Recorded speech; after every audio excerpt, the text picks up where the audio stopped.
दोस्तों आज के वीडियो में आपका बहुत बहुत स्वागत है। दोस्तों आज के वीडियो में हम ऐसे शख्स के बारे में बताएंगे जिसने लगभग पूरी दुनिया जीत ली थी, लेकिन वह भारत को नहीं जीत पाया था। जी हाँ दोस्तों, बता दें कि हम बात कर रहे हैं सिकंदर की। सिकंदर इतना क्रूर शासक था कि उसके जैसा शासक शायद ही आज दुनिया में कोई पैदा होगा। दोस्तों बता दें कि सिकंदर की क्रूरता के किस्से सुनकर कोई नहीं कहेगा कि वह महान था। जी हाँ दोस्तों, बता दें क्या सिकंदर एक महान विजेता था। ग्रीस के प्रभाव से लिखी गई पश्चिम के इतिहास की किताबों में यही बताया जाता है, और पश्चिम जो कहता है दुनिया उसे आंख मूंद कर विश्वास कर लेती है। लेकिन दोस्तों इसकी छवि कुछ अलग है। दूसरे नजरिए से देखे जाए तो इसकी छवि अलग है, मगर ईरानी, भारतीय और चीनी इतिहास के नजरिए से देखा जाए तो इसका बहुत ही अलग मतलब निकलता है और इसकी छवि ही अलग दिखती है। सिकंदर के हमले की कहानी बुनने में पश्चिम देशों को ग्रीक भाषा और संस्कृत से मदद मिली, जो ये कहती है कि सिकंदर का अभियान उन पश्चिम अभियानों में पहला था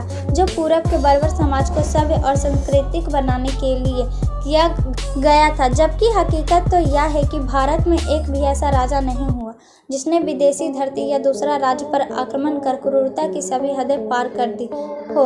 भारतीय राजाओं में संवेदना का स्तर इतना गिरा हुआ नहीं था कि वे बच्चे को भाले की तरह नोक पर रखकर किसी राज्य में घुसे।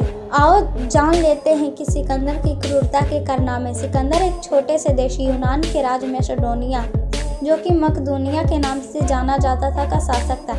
एक ऐसा देश जिससे फारसियों के कई बार कुचला था। मैसेडोनिया के लोग फारसियों से बेपनाह नफरत करते थे। यही नफरत ही थी जिसने फारसियों के साम्राज्य को ढा दिया और नहस तहस कर दिया। सिकंदर के सिंहासन पर बैठने की कहानी क्रूरता से ही प्रारंभ होती है और उसका अंत भी क्रूरता से ही होता है। और दोस्तों साथ ही आपको बता दें कि सिकंदर ने अपनों को ही तड़पा कर मारा था। सिकंदर की अपने पिता से शत्रुता थी। माता और पुत्र से मिलकर पिता को ठिकाने लगा दिया। अपने पिता की मृत्यु के पश्चात उसने अपने सौतेले व चचेरे भाइयों का कत्ल कर दिया और खुद मैसेडोनिया के सिंहासन पर बैठ गया। सिंहासन पर बैठते ही उसकी महत्वाकांक्षा बढ़ गई।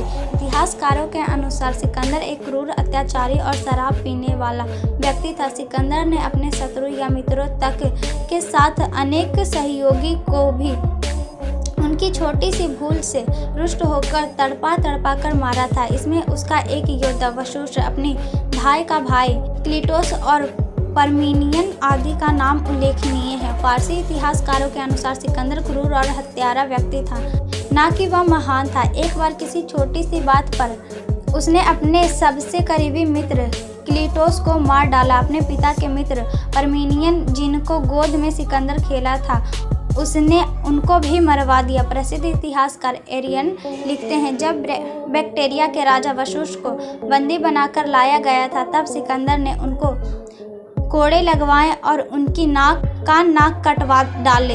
इतने पर भी उसे संतोष नहीं हुआ। उसने अंत में उसकी हत्या करवा दी। सिकंदर के गुरु अरस्तु ने सिकंदर को हर मौके पर सहयोग और सलाह दी, लेकिन उसने अपने गुरु अरस्तु के भतीजे कालास्तानिज को मारने में भी जरा भी संकोच नहीं किया। युद्ध में करता था क्रूरता। इतिहासकारों के अनुसार सिकंदर की सेना जहां भी जाती पूरे नगर जला दिए जाते थे। सुंदर महिलाओं का अपहरण कर लिया जाता था और बच्चों को भाले की नोक पर टांग कर शहर में घुमाया जाता था। वैसे दोस्तों आप कमेंट में ज़रूर बताइएगा, सिकंदर महान था या क्रूर शासक था।